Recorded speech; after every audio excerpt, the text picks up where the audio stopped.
Re perile ba kokwana. Greetings from Musoni.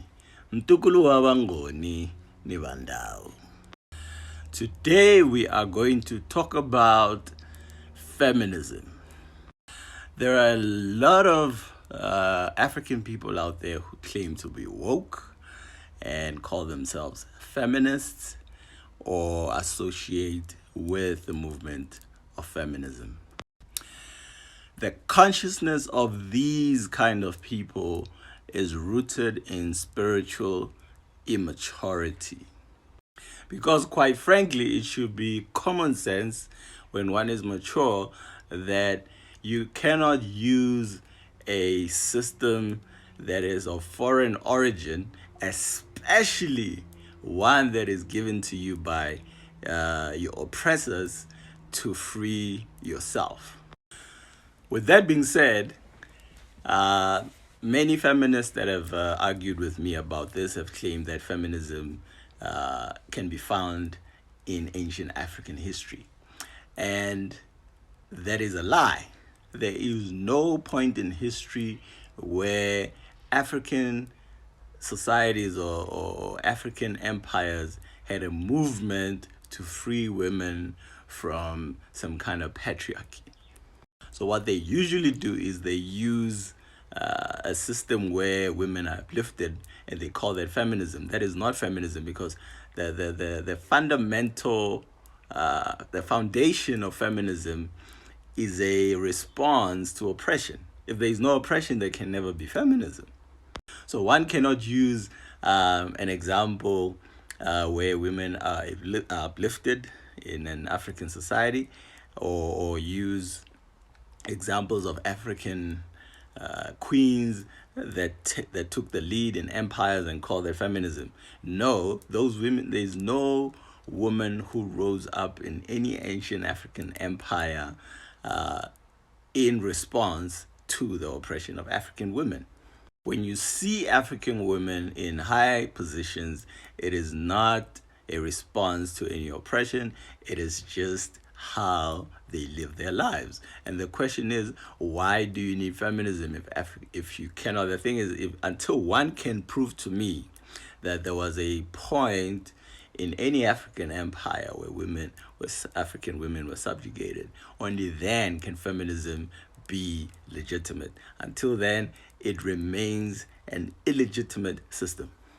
And to open this discussion officially, I would like to read from one of my favorite texts, African Women and Feminism, reflecting on the politics of sisterhood. This text is by Oyeronke Oyewumi. Excuse me for that. Coming out of Nigeria. And this text opens with a poem, which I'd like to read quickly. The poem is titled Sisterhood. White sister told me, all women are one, united in the face of chauvinism. Pardon my English, I smiled. Patriarchy is the cross women carry. She charged. We must unite to fight it with all our might. I laughed. Wrecked by spasm, my head jacked back to back and crazily wobbled from side to side. Pampered sister titillate herself to frenzy with quixotic tales of male exploitation. I, dumb black woman, laughed mirthlessly on flicking away tears of pain from my eyes. I looked up from my chore on the kitchen floor where a newfound sister had ordered me to be on knees, to scrub the floor clean for the pittance she paid on knees, to scrub the floor clean for sisterarchy. This poem is by Sister Nkiru, or Professor Nkiru Nzegu. In this poem, she is using satire to mock the whole concept of sisterhood. And I don't think the poem needs further explanation. Clearly, there is a contradiction with the entire feminist movement. And of course, there are those who then claim that what's wrong with feminism is modern feminism, because historically, or the original feminism was about the upliftment of women. And those people say that because they are imagining history, they do not know history. This is the part of the history that these feminists do not know. They're imagining things. So, after the abolition of slavery, when African Americans freed themselves from the hands of oppression, white women who were trying to fight for their own rights with their own men saw an opportunity to approach black men and use them as allies to fight, to help them to fight for their rights, for example, the right to vote. And in response to that, the white man decided to grant the right to vote first to the black men with the 15th Amendment. And oh, those white girls were furious. But of course, what do you expect from a movement created by people who birthed inequality? I mean, when have white women ever believed in equality? They don't believe in equality today in 2023. Okay, now let's deal with the facts. Let's go to the background of this entire movement. Famous women suffragists: Elizabeth Cady Stanton and Susan B. Anthony. These are the mothers of feminism. Furiously contacted the suffrage and anti-slavery leaders such as your Frederick Douglass after the amendment was adopted about the necessity for including women's suffrage in the press for black suffrage. They wanted to continue advocating for amendment. This led to Stanton and Anthony siding with racist Southern government officials, with Anthony stating, these are the mothers of feminism. This is the history of feminism. Stating that if the entire people could not have suffrage, then it must go to the most intelligent first. For if the intelligence, who is the most intelligent? For if the intelligence, justice, morality are to have precedence in the government, let the question of women be brought up first and that of the Negro last. These are words of the women that approached these black men who were leading the abolition movement. They initiated and contacted them and said, let us be allies.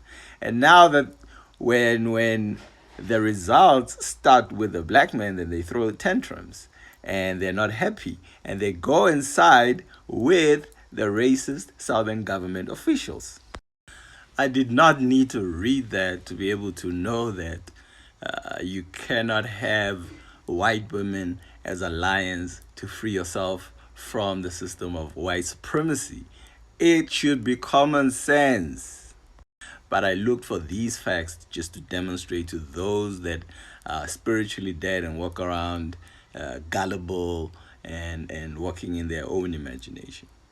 Just like those black people last year in Ukraine who were shocked when they were treated, when black women were put aside, when the police or the state decided to prioritize women when the train came to take people to rescue, and black women were not prioritized when women were being prioritized. I mean, they were shocked. And I'm like, why are you shocked? It's like being shocked when a snake bites you. People, it's time to grow up. When feminism began, white women were trying to use black men for their own mission. And today, during the time of integration, the same white women are now using black women for their own mission, and that mission is white supremacy. You see, this is where black feminists become disingenuous. Yes, she says, I do it because of the oppression patriarchy through culture try to control me. This comes to show that she has no clue what African culture is. Because African culture is African spirituality. Unlike other cultures, in African culture, you cannot separate the spiritual and the secular life. Which means African culture is African spirituality, and African spirituality is African culture. And we know that African spirituality is not a part of African people's lives today, because about 95% of the African population today is controlled by Abrahamic traditions. And anybody that understands Abrahamic traditions knows where the patriarchy comes from. It comes from the Bible and the Torah and the Quran. This is why in any of these books you will not find any mention of a priestess, because the priesthood is patriarchal. But in African spirituality, priestesses were very common. Here we are looking at Heptep of the 5th dynasty, who served as the priestess of Het Heru. And we still have priestesses until today. Here you are looking at a Yamoja priestess in Oyo, Nigeria, of the Yoruba spiritual system. So as a black feminist, when you want to claim that African culture is oppressing you, you'd have to demonstrate how African spirituality is oppressing you, which is quite strange, because African spirituality today lies in ruins and buried in the sand of time, just like the ancient temples of Kemet and all the great civilizations that lie buried beneath the ground, where nothing in your daily lives constitutes African culture. And when a lay African person today says African culture, they are referring to traditional events that happen once in a blue moon. Things like the Lobola ceremony, Uguzila, which is done by both men and women, or Ugupahla, Ugutwasa. But none of these things actually form part of our daily activity. They are separate. They are things we take vacation to visit. So anyone that says African culture is oppressing them is lying. And also to add, you cannot find priestesses today in Abrahamic traditions. This is why black feminists are problematic and a problem unto themselves. They are self-destructive. Because if you listen to the interview, the elder is describing systems. And you cannot point out any system which is controlled by black men that discriminates against black women. It does not exist. So black feminists have their personal issues. Instead of going for therapy, they come into these kind of discussions and project their bad experiences. If your boyfriend oppresses you, that is the man you chose. That has nothing to do with black men. If your husband oppresses you, that is the man you chose. You attract who you are. Get therapy. Because the same can be said about the men. There are many men who are oppressed in personal relationships by women. We've seen grown men cry, like Will Smith and Kanye West crying. But because we are mature as men, we don't go out and saying women are doing that. Those are the women they chose. So if you choose men that are going to oppress you, that has nothing to do with patriarchy. It has nothing to do with any system. Patriarchy is a system. It has nothing to do with personal relationships. Because the question would be, the men that are oppressed by women in relationships, what do you call that? Is that matriarchy? No, it is not. Because the definition of matriarchy is a system where the leader can only be a woman. Just like the Balobedu people, when the queen passed on, the uncle served as regent because a man cannot serve as a king. That is a matriarchal system. When Europeans oppressed Africans, they took away their land, they restricted movement, they cut access to resources and things like that. Black men are not doing that to anyone. So You are not talking about a system. You are talking about your own personal issues. Deal with them. See a therapist. I'm yet to find a black feminist that is a bright spark. A lot of you are airheads. You are talking about rape. You are talking about not being convicted and gender-based violence and statistics. All of that have nothing to do with black men's systems. What you are talking about is relevant to crime. You live in a country where crime is rife. Men get raped in jail all the time. Where have you seen anyone get arrested for all the taxi violence that you see around? And all the hits that are done on taxi owners, who have you seen being arrested? Look at the case of Senzo Meyiwa's murder. It's been ages since the man was murdered, and today the murder is still not solved. And we are talking about a high-profile person who attracted all the media. So you can imagine how many men out there are murdered and the cases are not solved. Is that matriarchy? Is that patriarchy? No, it has nothing to do with patriarchy and matriarchy. The point is, you live in a country where crime is rife. And so when you want to attribute your experience of crime, being a victim, because you live in a country where crime is rife, you sound like the ridiculous white farmers who say they are being targeted because they are white. Farm murders have nothing to do, they are not political. Farm murders happen because we live in a country where murder is high, where crime is high. That's just common sense. So please stop sounding ridiculous. Use your brain. Patriarchy is a system, and you cannot show me any system that is designed or controlled by black men to oppress black women. It doesn't exist. You have no argument. You just have personal issues. Go and see a therapist. Simple as that. We need to bring back the matriarchal order. When women lead, they lead a balanced society with no hierarchy. Well, that is historically inaccurate, so I'm going to explain a few things quickly.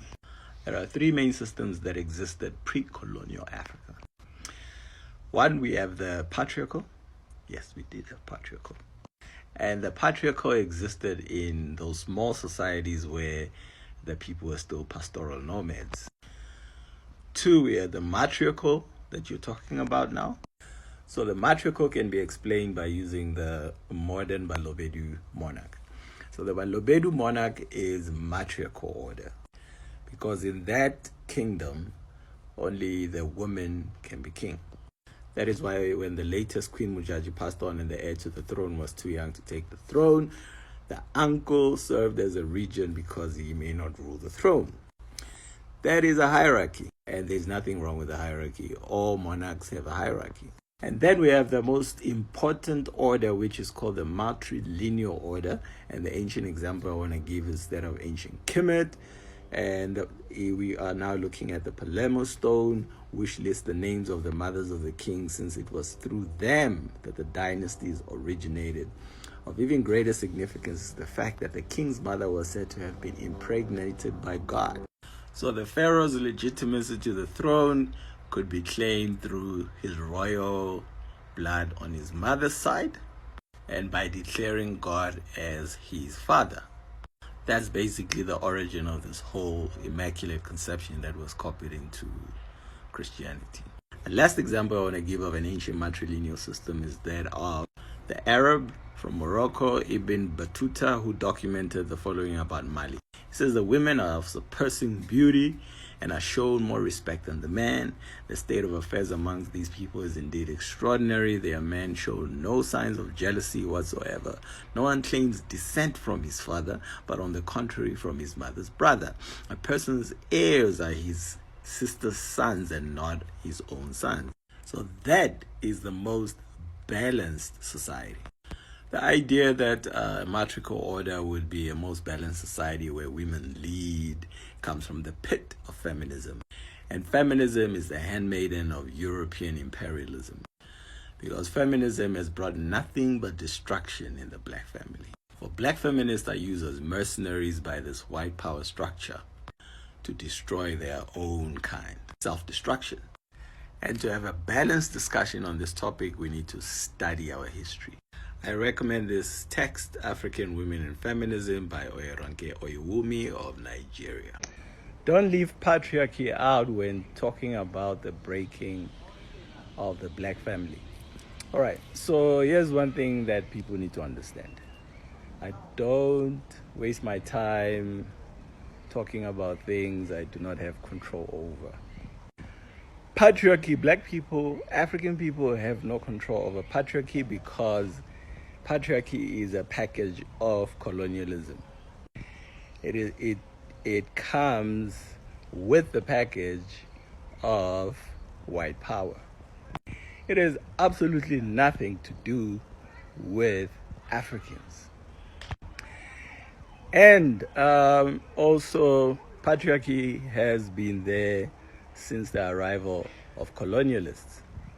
But because it's more important what you do inside than the forces that come outside, when there is no enemy within, the enemy outside has less power.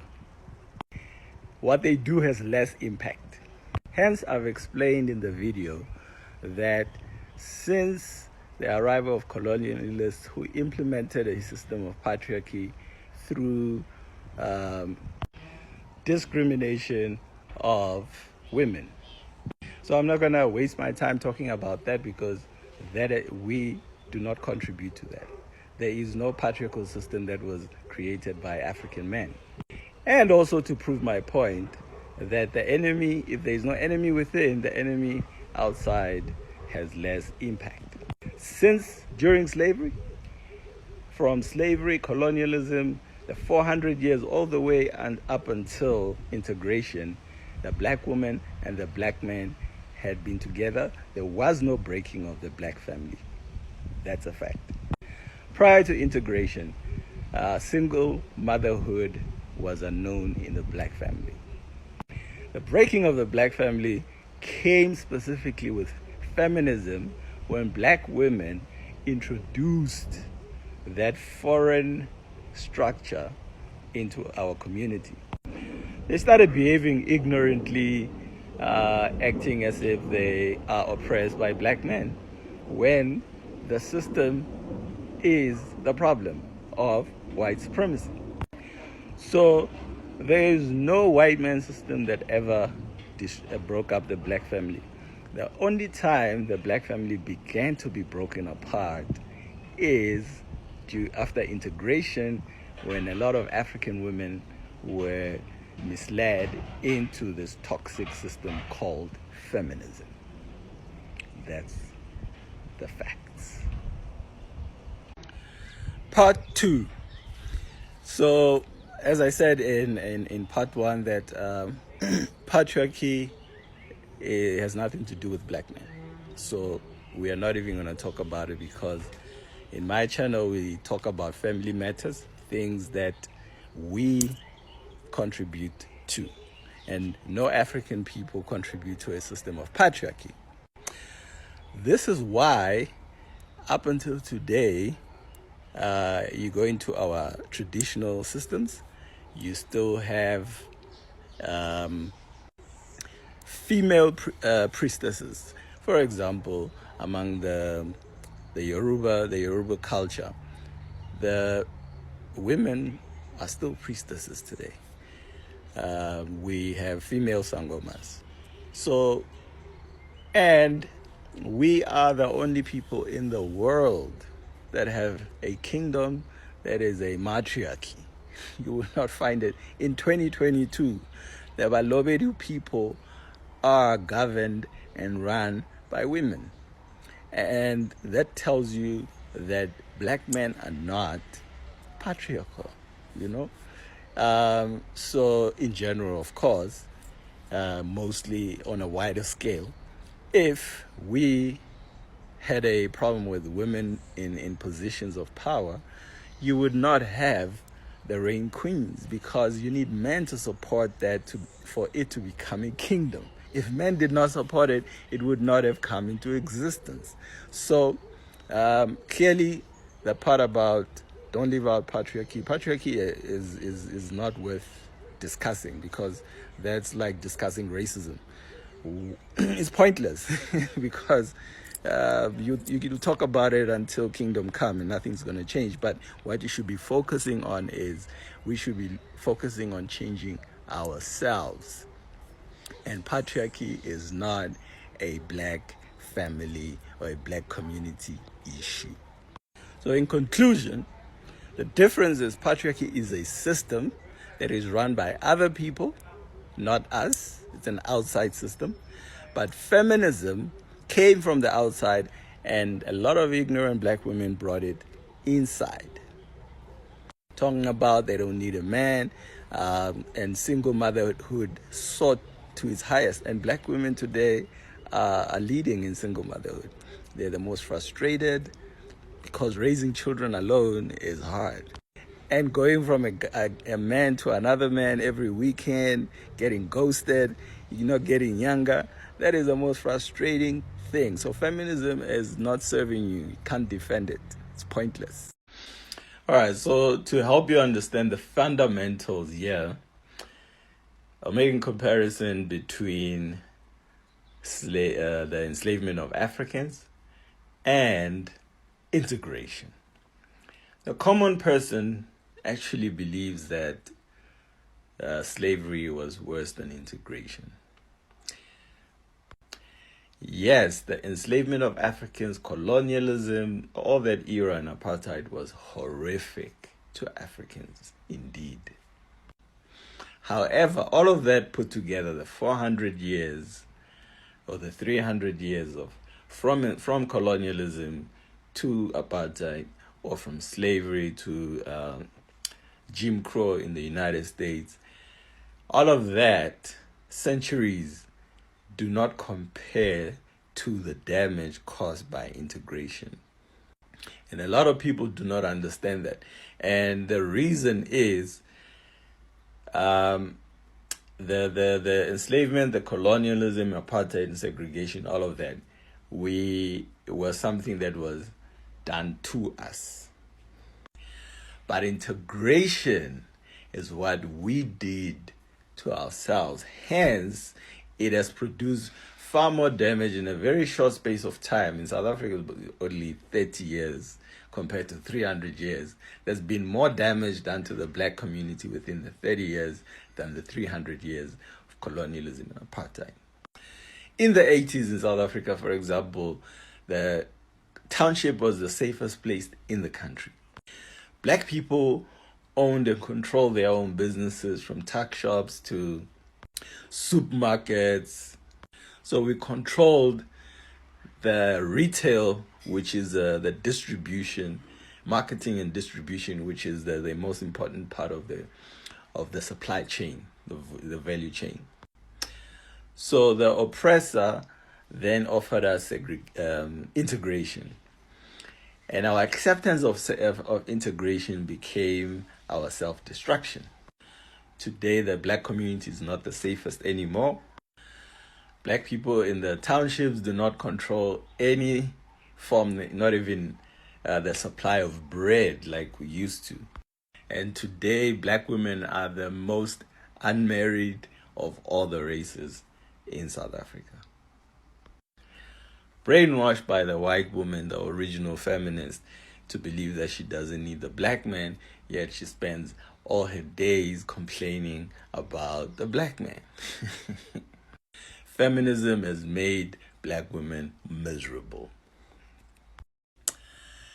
And to further prove my point, I'm going to take you guys back in time to the ancient kingdom of Meroe in the ancient Sudan, to a temple built for Abrahamic at Naga in the Sudan. I visited this temple in January during my pilgrimage to the ancient land of the Kushites. And what you'll see in the video, in the books and stones at the temple, you'll see how patriarchy was never an issue for the great general African existence in the times of antiquity up until the invasions of those that brought a foreign culture to our land. In this particular temple, during there was a period in the in the Great Kushite Empire, where the throne was strictly ruled by the Kandake, who were the mothers or the female rulers. And in this particular temple, you can see that there is a greater representation of the female rulers than the males, as it was for a greater period. And this kind of demonstrates more of a matriarchal system than a matrilineal system. He's a feminist. Okay. All right. So in under part of Naga and the temple of Abrahamic, and the other temple.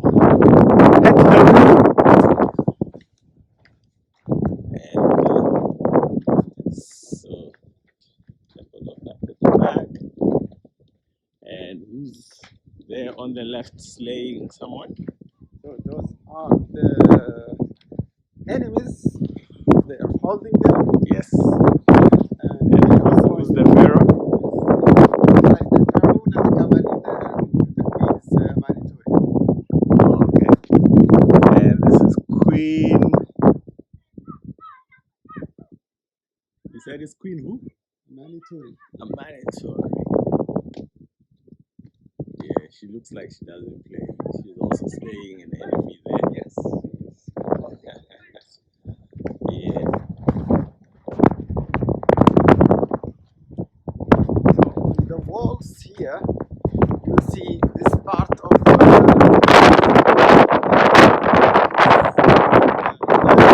god with the body of a snake. And in the bottom of the snake, there is flower. You can see that. Yes. Okay. Here, side of wall for the queen side, the other side of the wall for the king side. Okay. And the queens here, they have the lotus flower, they have the key of life, lotus flower, key of life here. And here this part is Abidamak with two heads with a human body here, Okay. like pointing to this side to the queen, and to this side to the king. So, and some people The they say that's double-headed epidemic. double-headed, yes, double-headed. Yes. And actually, this can represent the people who they calling for equality. Yes. So, Abidamak giving the same thing for the queen and the king. You see here. Yes. And here, this is the part of the kings. Oh, so that's interesting. And the gods here. Interesting. Is this? So the other side are the queens, Is and this? then on this side, This epidemic is giving Yeah. power equally to both the queens Yes, and the and kings. king, yes. And then this side, we have the Abidamak, and in the front, yes, the back is Horus, there's Amun, and there's Isis. yes, and yeah, this is a queen here. Yes, this is the queen. Okay, and yeah, it's a queen. Yes, We are the kings. the king here. Only one king here. Yes, and that one over there. Okay. In the corner. Where is the other king? I don't see him now. Where is he? This one. This one here. Yeah. Oh, it's got. Oh, okay. With a beard. Okay. All right. Okay, so it represents the queens more than the kings. Here, like On in the this? late Merovingian, Yes. there was queens. They are controlling the kingdom, Yes. and they were trying to show they are equal to men. Here also Abidamak in the body of a snake, and in the bottom lotus flower. The lotus flower, just as on the other side. I think here Natakamani is holding the enemies. Yes. Yes, showing how powerful he was, Yes. like beating them. On the king. The king, yeah. What's his name? Natakamani. Natakamani, and the queen Monitori. All right. The left and the right, the king and the queen. As we can see, in Africa, we've never had an equality problem. So feminism has no place here. And at the entrance of the temple, sun disk Sun and with the the two cobras and the represent wings. the North Valley and the South Valley. Yeah, Egypt and Sudan. yeah, men know thyself. And the entrance to the temple has been closed. Yes, still they are working to restore lots of things inside here. Okay. So that is. In conclusion, if you want to uproot the system of patriarchy that you feel oppresses you, you need to uproot the entire system and not deal with the symptoms, deal with the root. And stop approaching problems like Europeans by dealing with symptoms. When you go to a Western doctor, they deal with the symptom. African spirituality is a healing system. Even the process of awakening in the spiritual realm, it's a healing process. It's uncomfortable because you are rooting out the disease from its roots. Hence, Dr. Sebi would use the term intracellular chelation. So when you're dealing with whatever disease you're dealing with, using the African method of intracellular chelation, you are uprooting, you are removing the root of the mucus and the acid which causes the disease, and by doing that you eliminate the entire process. And those that do not want to follow this method are simply not interested in uprooting white supremacy. They are just looking for a position, a better position in the system of white supremacy, just like Mahatma Gandhi left India and came to South Africa to negotiate for Indians, not to eliminate the system of colonialism and apartheid, but to negotiate for his people, the Indian people in South Africa, to have a better position in the system and not be treated on the same level with black people. And that is a problem with many people who disguise themselves as revolutionary when they're not revolutionary, and all they're looking for is a better position in the system. They are not looking to eliminate and dismantle the system of European imperialism. Thank you for watching. Like the video, share the video, and if you're not subscribed to the channel, press that subscribe button. Peace and African power.